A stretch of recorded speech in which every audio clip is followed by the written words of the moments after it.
Olá, meu amigo, olá, minha amiga, como vamos os concurseiros de plantão? É isso aí, sou mesmo, professor Aldo Valença, em vossa presença, para nós passarmos mais um conteúdo, esse também aqui de extrema importância para a nossa prova da PMPE, que são os aspectos culturais da nossa enorme cultura pernambucana, certo? A gente vai ter que dividir em alguns módulos, porque é um assunto bem recheado, não é isso? É um assunto como o nosso estado é um estado multicultural, então automaticamente para nós analisarmos e interpretarmos alguns tópicos da nossa cultura, temos que fazer aos poucos, não é isso, meus amigos e minhas amigas?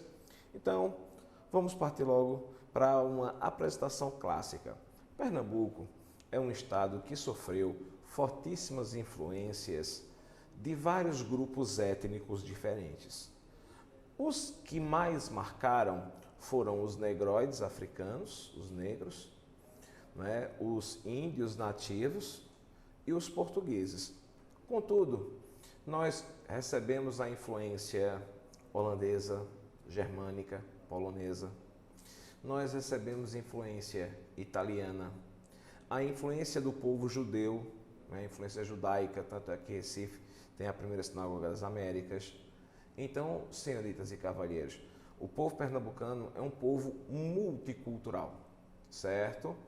E dentro dessa multiculturalização do nosso povo, os mais variados aspectos vão ficar marcantes dentro da nossa cultura. Por exemplo, se alguém ouvir Vassourinhas, o frevo Vassourinhas em qualquer parte do mundo, você vai dizer, eita, quando é pernambucano o cara chega, sente o arrepio. Então, escutou isso, você tem aquela memória afetiva do nosso amado estado. Uma vez estava eu em Minas Gerais, aí tocou ao seu Valença, lá Belo de Ju, lá no shopping. Eita, saudade da minha terrinha. Porque por mais que a gente ande, né? Eu pelo menos sou assim, por mais que a gente ande, Pernambuco é sempre meu lugarzinho, né? Sempre minha terrinha. Então, a cultura do nosso povo, ela é muito variada. Nós temos um teatro muito forte, inclusive nós temos o maior teatro ao ar livre do mundo, né? Nova Jerusalém, onde é encenada a Paixão de Cristo. Nós temos a cultura musical sendo uma das mais respeitadas do Brasil. O cinema, nós temos grandes cineastas e grandes atores a nível nacional e até mesmo internacional. Nós temos a religião, né, de origem cristã, a religião de origem umbandista, certo? A religião católica, a apostólica romana, a católica ortodoxa, nós temos a anglicana, nós temos a protestante, que as pessoas chamam de evangélicos. Então nós somos um estado multicultural. Nós temos muitos judeus e também, por que não falar, nós temos também na nossa sociedade muitos animistas, né? Nós temos também várias pessoas que não professam fé em um Deus, né, que são chamados comumente de ateus ou ateias.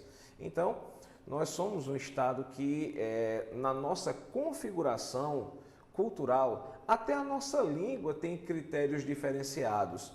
O nosso português é diferente de algumas expressões utilizadas em outras partes do Brasil, né? Eu acho que você concurseiro, deve estar lembrado, né, daqueles memes de no Nordeste é assim, então em Pernambuco é assim, macho, macho, macho, que é isso, macho, né? Então aquelas palavras que comumente são utilizadas aqui no Nordeste, oxente, não é? Então é um aspecto da nossa cultura, é a nossa língua também. Inclusive, uma vez quando estava estudando em Minas Gerais, eles não achavam que eu era nordestino, por conta que o meu sotaque não era tão carregado, não é? Não, cara, tu não é nordestino, eu sou sim, cara. Mas menino, oxente. Aí, esse é, viu? Na terra do oxente. Então, nós vamos perceber que a nossa cultura ela é multifacetada. A nossa culinária Eita, partiu para um ponto que o professor Aldo gosta com força, quer comer. Dá para perceber, né? Então, a nossa culinária também é um dos mais importantes aspectos da nossa cultura. Nós temos vários bolos e comidas típicas que são oriundas daqui, como por exemplo o bolo Souza Leão, o bolo Barra Branca, ou então o bolo Pé de Moleque. Bom demais, sou, hein? E ainda nós temos o bolo de rolo, ou rocambole, como alguns chamam também, que são originários aqui de Pernambuco. Então, a gente vai ver vários aspectos da nossa cultura em ressonância ao que se pede dentro do contexto da banca, tá certo? Vamos lá para o nosso slide.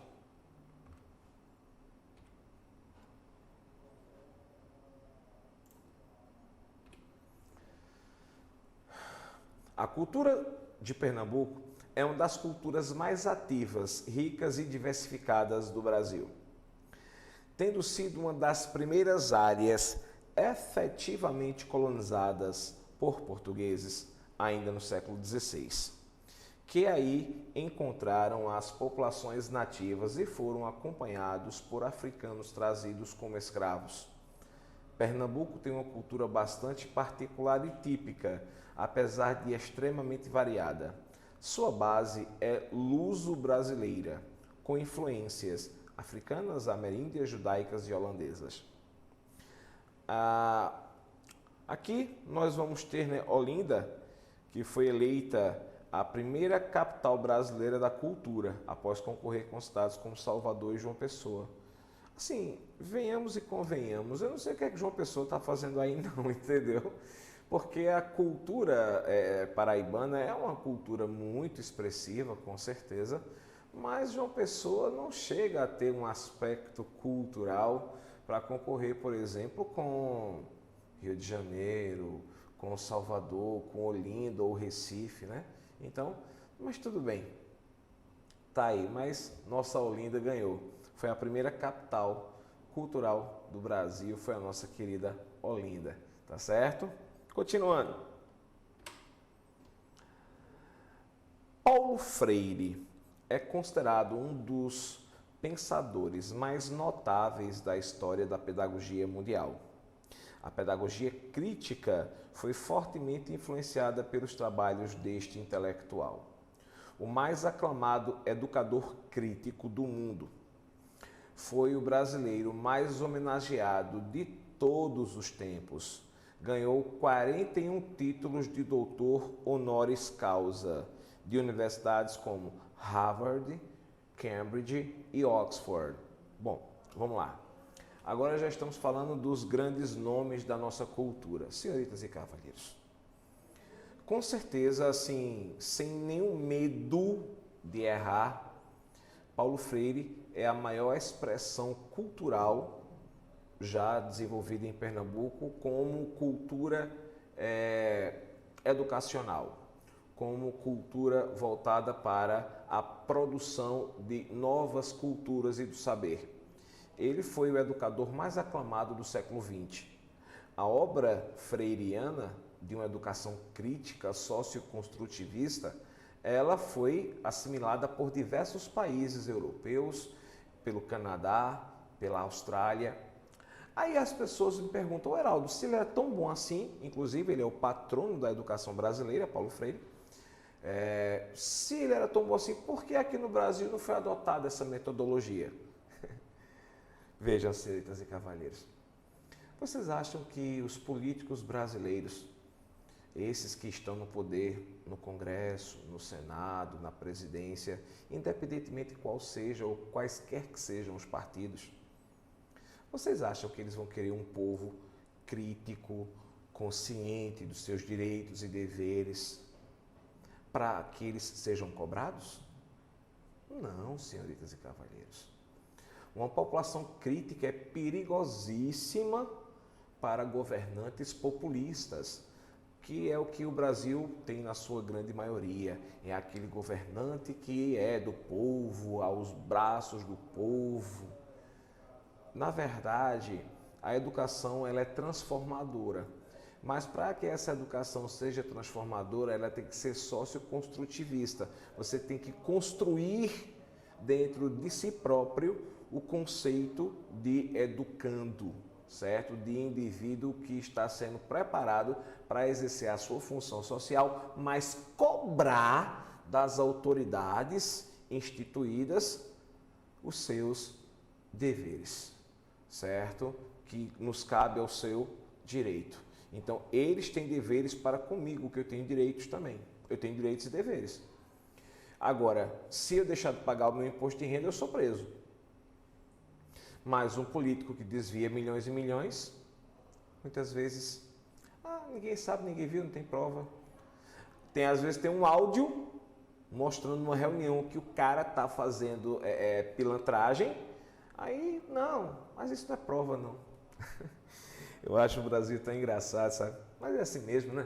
Então, Paulo Freire, um dos mais expressivos nomes da cultura brasileira de todos os tempos, o brasileiro mais galardado, não é? Com os títulos de doutor honoris causa. Teve uma vez, não é, um certo ministro da educação que disse: quem é Paulo Freire? Ele não estudou em Harvard, eu estudei em Harvard. Aí, eu em tom de brincadeira postei lá no Twitter, né? Realmente, ministro, o senhor estudou em Harvard. Agora, Harvard estuda Paulo Freire. Aí eu não recebi a retweetada não, acho que a equipe dele não gostou muito não, quando eu disse isso. Realmente, Paulo Freire não estuda em Harvard, mas as pesquisas de Paulo Freire são estudadas por Harvard, certo? Que é a maior universidade do mundo, lá nos Estados Unidos.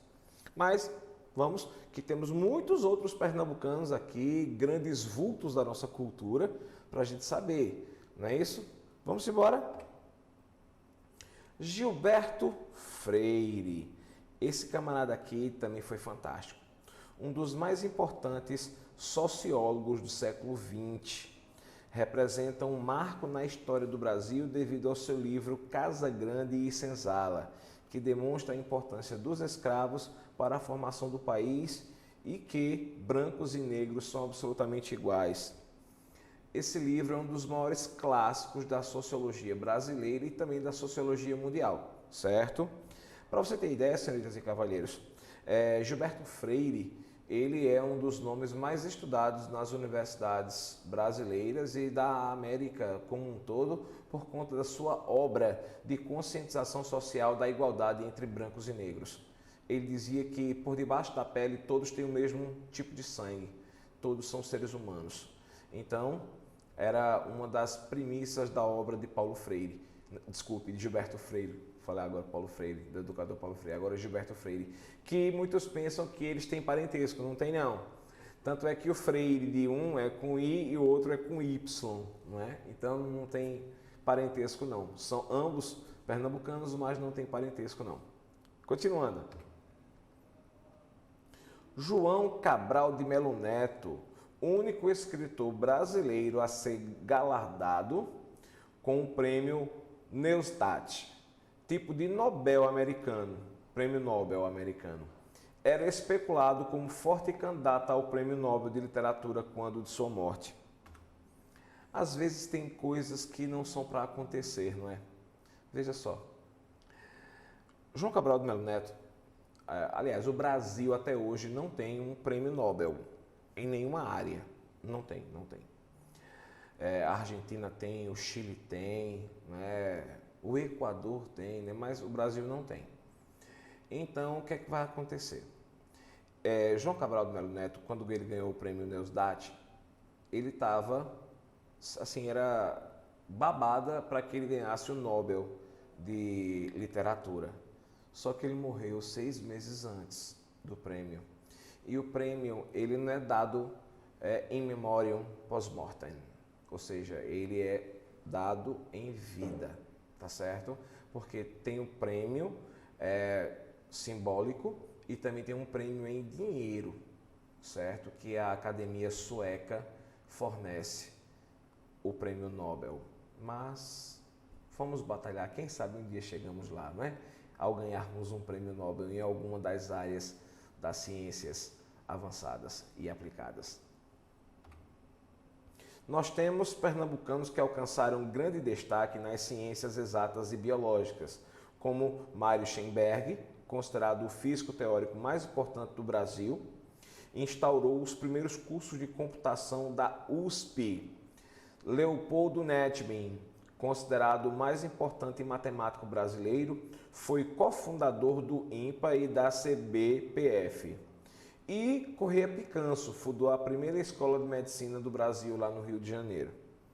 Então, esses pernambucanos também são fantásticos, certo?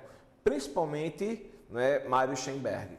Mário Schemberg realmente foi um cara muito acima da média, não é? Um dos caras mais brilhantes, né, da física mundial, da física moderna. Inclusive, né, muitos comparavam ele, né, com, guardando-se as devidas proporções, lógico, né, com Tesla, dentro da sua condição de desenvolvimento das micropartículas elétricas, certo? Nikola Tesla, tá certo, meus amigos? Guardadas as devidas proporções, pelo amor de Deus, tá ok? Continuando. Aqui, todo canto do mundo que você vir esta foto, você vai lembrar de Pernambuco com um ritmo em especial, o frevo. Mas Pernambuco não tem só o frevo. Tem xote, chachado, baião, marzuca, certo? Entre outros ritmos populares. Mas vamos continuar nosso passeio pela cultura pernambucana. Frevo, manifestação típica de Pernambuco, declarada Patrimônio Imaterial da Humanidade pela Unesco. Enquanto música é um dos gêneros mais influentes do país, revelou músicos de renome e, além de símbolo do Carnaval de Recife e Olinda, foi o ritmo utilizado no Carnaval de Salvador antes do surgimento da Axé Music. Pois é, vocês são muito jovens, mas antes do surgimento da Axé Music, né, quem dominava o Carnaval salvadorense, né, era o frevo pernambucano. Vários gêneros musicais e danças surgiram no estado de Pernambuco ao longo dos anos. O frevo, um dos principais gêneros musicais e danças do estado e símbolo do Carnaval de Recife e Olinda, se caracteriza pelo ritmo acelerado pelos passos que lembram a capoeira, expressão cultural que tem em Pernambuco um dos seus berços. Esse gênero já revelou e influenciou grandes músicos como Alceu Valença, Geraldo Azevedo, pernambucanos, não é? Mas também temos Elba Ramalho, Zé Ramalho, que são paraibanos, Moraes Moreira, Armandinho, Pepeu Gomes, que são baianos, Antônio Nóbrega, que é pernambucano, Hermeto Pascoal, entre muitos outros. Antes da criação da Axé Music, na década de 80, o frevo era utilizado também no Carnaval de Salvador. Em cerimônia realizada na cidade de Paris, na França, no ano de 2012, a Unesco, Organização das Nações Unidas para a Cultura, anunciou que, aprovado por unanimidade pelos votantes, que o frevo foi eleito Patrimônio Cultural Imaterial da Humanidade. Pois é, senhoritas e cavalheiros, o nosso frevo é um patrimônio cultural imaterial da humanidade, certo? Então, Pernambuco tem um dos ritmos que representa a cultura de um povo. Então, um patrimônio cultural imaterial. Por quê? Porque uma coisa material é algo palpável, algo que eu estou pegando. E imaterial é aquela determinada característica da dança, da expressão musical. Você não pode tocar a dança, você não pode tocar a música, tocar que eu digo, né? Tátil, né? Mas você vai tocar uma música, você vai cantar, mas tatilmente não. Por isso que é um patrimônio cultural imaterial da humanidade. Ok? Outro importantíssimo ritmo que foi desenvolvido antes mesmo dos anos 90, certo? Foi o Mangue Beat. Eu vou até voltar aqui para explicar um pouquinho. O Mangue Beat vem do inglês. Muitas pessoas diziam mangue beat, mas é mangue beat. Vem do inglês e significa som do mangue. Mangue é mangue mesmo e beat é som. Então, som do mangue. E esse movimento ele surge há muitos anos, porém se popularizou e se difundiu principalmente nos anos 90 com Chico Science e a banda Nação Zumbi. Mas vamos lá que eu vou explicar isso bem direitinho. Inclusive, caiu na prova de 2018, certo? Uma música de Chico Science sobre o Mangue Beat. Mas vamos voltar aqui para o nosso slide. O Mangue Beat, gênero musical pernambucano, que despontou na cena underground dos anos 90, revelou e influenciou diversos grupos musicais e artistas do estado. Nos anos 90, surgia em Pernambuco o Mangue Beat, movimento da contracultura que misturava ritmos regionais como o maracatu, com o rock, o hip hop, o funk e música eletrônica.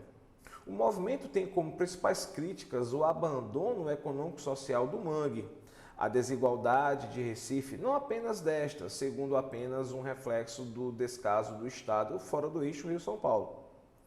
Apesar de ter sido inventado já na década de 1970 pelo guitarrista pernambucano Robertinho de Recife, com os álbuns Jardim da Infância, de 1977, Robertinho no Passo, de 1978 e Agora Pra Vocês, Swings Tropicais, 1979.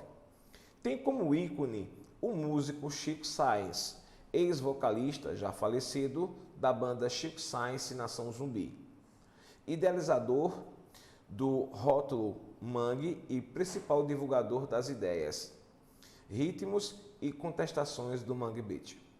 Outro grande responsável pelo crescimento desse movimento foi Fred 04, vocalista da banda Mundo Livre S.A. e autor do primeiro manifesto do Mangue de 1992, intitulado Caranguejos com Cérebro. Aqui nós temos algumas características do que eu falei para você, né? O Mangue Beat, gênero musical pernambucano, que despontou no cenário underground dos anos 90. Aqui, o caranguejo, né? O caboclo de lança do maracatu rural, que é um dos símbolos da cultura pernambucana. E aqui, Pernambuco é um dos 3 berços da capoeira, juntamente com a Bahia e Rio de Janeiro. Né? Muitos pensam que a capoeira só surgira na Bahia, mas não. Ela tem 3 berços: Pernambuco, Bahia e Rio de Janeiro. Principalmente Pernambuco. Aí foi descendo, chegou na Bahia, e foi descendo, chegou no Rio de Janeiro, de acordo com os historiadores. O Maracatu Nação é uma manifestação cultural de música folclórica pernambucana afro-brasileira. É formado por uma percussão que acompanha um cortejo real. Como a maioria das manifestações populares do Brasil, é uma mistura de culturas indígena, africana e europeia. Surgiu em meados do século XVIII. Os maracatus mais antigos do Carnaval do Recife nasceram da tradição do Rei do Congo, também chamado de Congada. A notícia mais remota, até há pouco conhecida, sobre a instituição do Rei do Congo em Pernambuco data de 1711, em Olinda, e fala de uma instituição que compreendia um setor administrativo e outra, festivo, com teatro, música e dança. A parte falada foi sendo eliminada lentamente, resultando em música e dança, próprios para homenagear a coroação do Rei do Congo. Então vamos lá.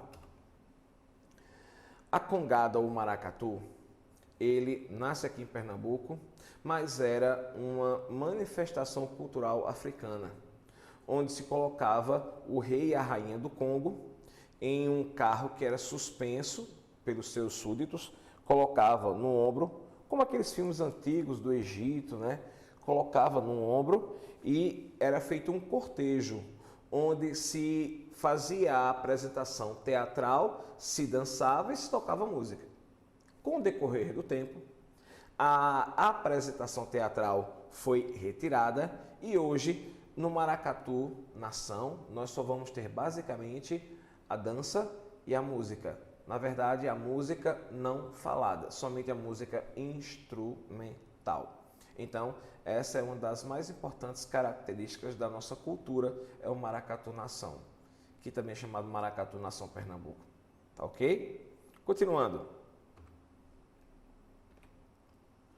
O maracatu rural é outra manifestação cultural de Pernambuco, no qual figuram os conhecidos caboclos de lança. É conhecido também como maracatu de baque solto, distinguindo-se do maracatu nação ou maracatu do baque virado. Em organização, personagens e ritmo. Bom, vamos lá. Nós temos um maracatu rural ou maracatu chamado de baque solto, por conta que o ritmo ele é mais solto.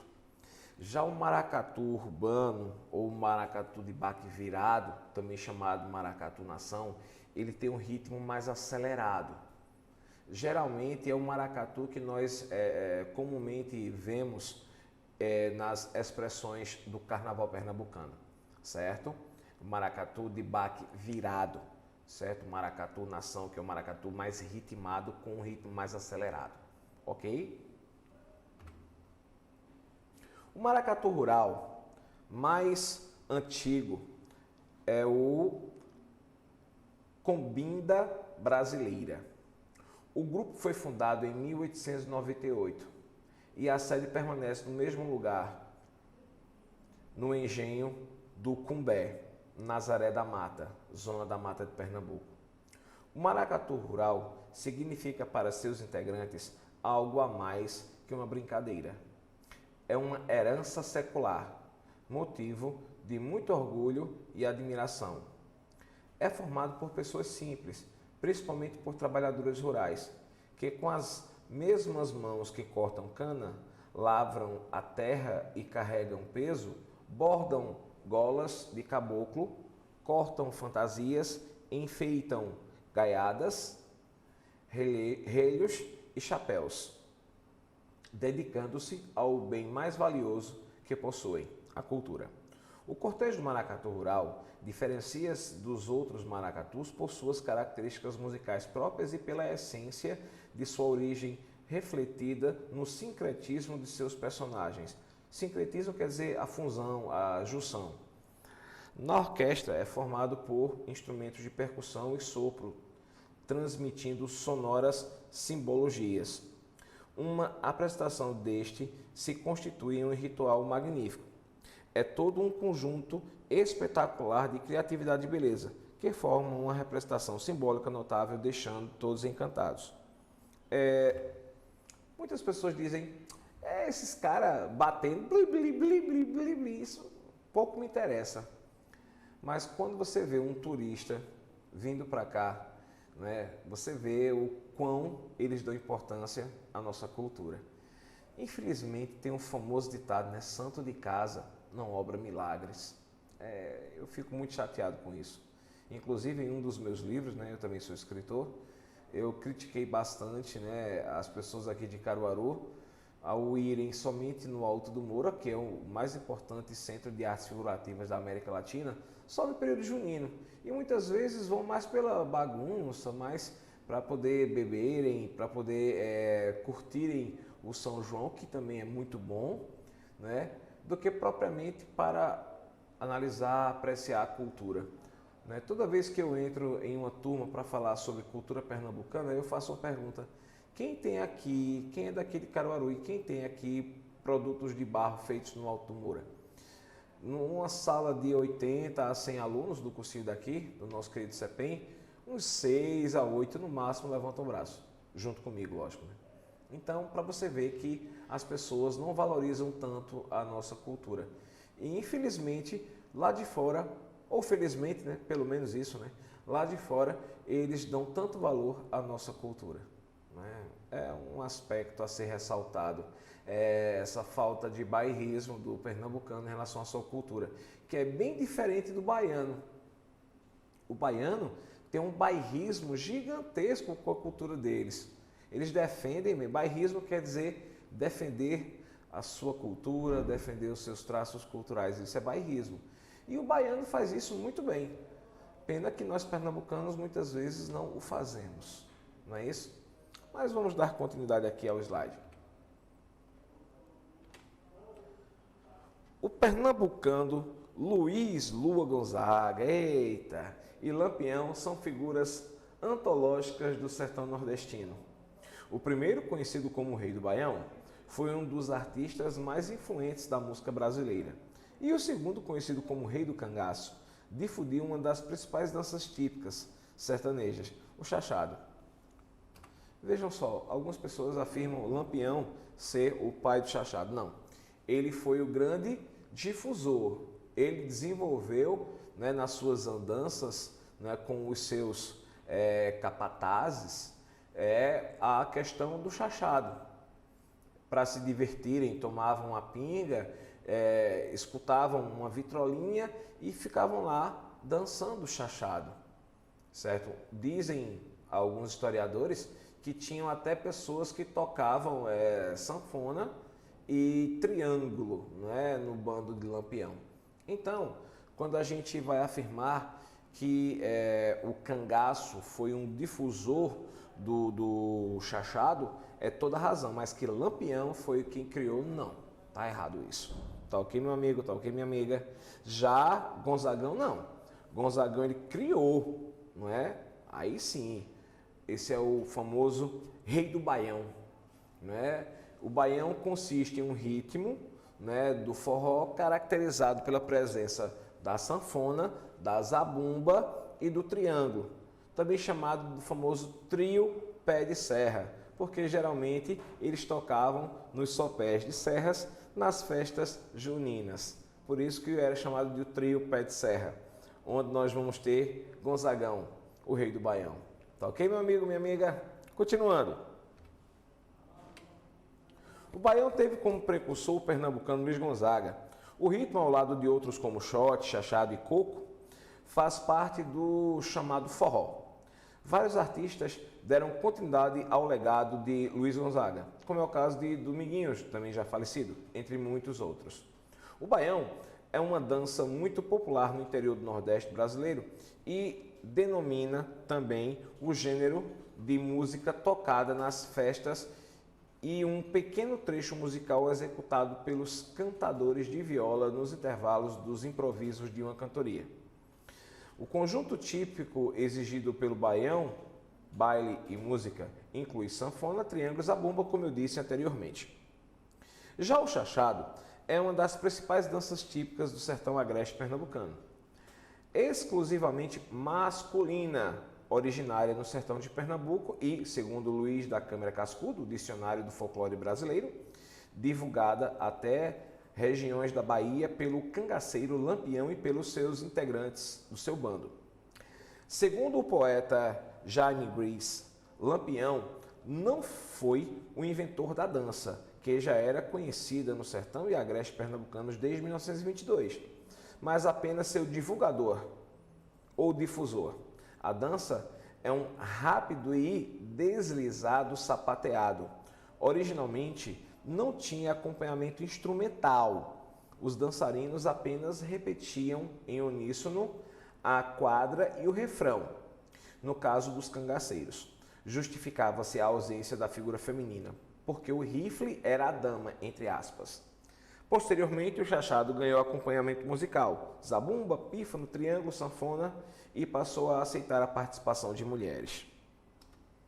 Uma característica interessante sobre o chachado, certo, era que se dançava somente com o rifle, né, e fazia-se os ritmos, né, geralmente batendo o pé de um lado para o outro, rastejando. Né. Era uma dança já clássica desde o início do século XX, mas que foi amplamente difundida, né, pelo cangaço de Lampião. Posteriormente, né, a própria Maria Bonita também fez parte e hoje, nas festas típicas, né, essa predominância masculina deixou de existir e passou a ser inserido outros instrumentos, né, pífano, zabumba e também o triângulo. Tá certo, meus queridos e minhas queridas? Vamos embora para o slide. Muito comuns em Pernambuco são as bandas de pífanos, além de outras músicas e danças oriundas do estado, como a ciranda e o cavalo marinho. Também são comuns o pastoril, o coco, a embolada, entre outras manifestações. Essa questão do teatro aqui eu vou deixar para a próxima aula. Vejam só, senhoritas e cavalheiros. Falando sobre essa questão do coco, da embolada, dos violeiros. Algumas pessoas me perguntam, Heraldo, qual a diferença da embolada para a cantoria de viola? Ambos têm o mote para fazerem o desafio, só que na cantoria é um ritmo cantado e mais lento. E a embolada é com a percussão, também cantado, porém já no ritmo mais acelerado. Né? Dois pernambucanos fizeram muito sucesso há muitos anos, chamado Caju e Castanha. Eram chamados de os reis da embolada. Mas até hoje você percebe, né, emboladores fazendo os seus desafios por aí. Mas é mais comum hoje, aqui em Pernambuco, a cantoria de viola, certo? É mais comum a cantoria de viola do que a embolada. Tá ok, meus amigos e minhas amigas? Já deu por hoje e na próxima aula nós vamos dar continuidade falando desta vez sobre o teatro pernambucano e o cinema. Um forte abraço e até a próxima!